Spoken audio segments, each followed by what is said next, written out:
More than 60 migrants self-deported from Houston on Monday as part of the Trump administration's latest immigration program. The Department of Homeland Security flew them back to Honduras and Columbia for free and promised them a $1,000 stipend. It says anyone who self-deports can legally return here to the U.S. in the future. And from our state capitol, a Republican-backed immigration bill in the Texas House has been blocked. It would have required hospitals to report the immigration status of patients. According to the Texas Tribune, the bill was killed on procedural grounds. They add it could still resurface as an amendment to other legislation. Critics say the bill would have turned hospitals into border checkpoints, leading migrants to potentially avoid treatment. Supporters say the undocumented cost hospitals millions of dollars. President Trump will head to Capitol Hill today for some legislative arm twisting. House Republicans are struggling to pass what he calls his big, beautiful bill. Doug Luzader is live in Washington with the latest. Doug, good morning. Good morning. Well, the big, beautiful bill, as the White House calls it, is the most important item on the president's congressional to-do list, and Republicans may be running out of time.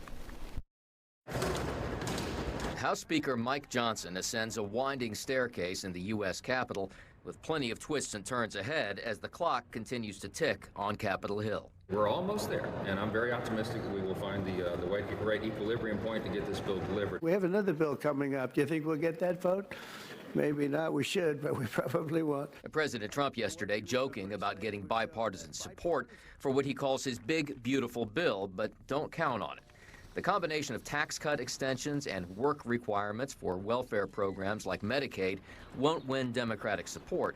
But even among some Republicans, there are big issues. Some think the cuts aren't enough or that they go too far. Others are looking for bigger breaks for high-tax states. President Trump is coming to the Hill today with a message: get it done. The reason why President Trump is coming out to the Hill is to try to remind Republicans of his view that they don't work for the American people, they work for him and Elon Musk, and they better follow market models. The Democrats are content to watch Republicans fight this out on their own, and this is only half the battle. I think Mike Johnson's going to get the votes for this bill in the end, and the question is, do Republicans have that same sort of unity in the Senate? And there are question marks there as well.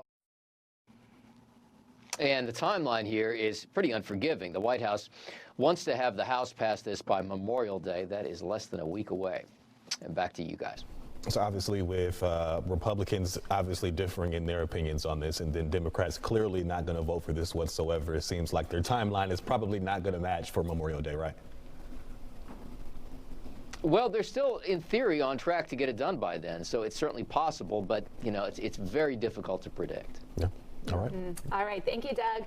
Appreciate it. Thank you. The Trump administration has reportedly agreed to pay nearly $5 million to the estate of a woman killed during the January 6th Capitol riots.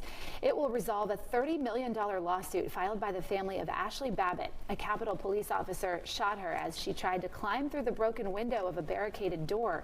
The potential settlement comes months after President Trump granted clemency to nearly 1,500 people who were charged or convicted for their roles in the attack.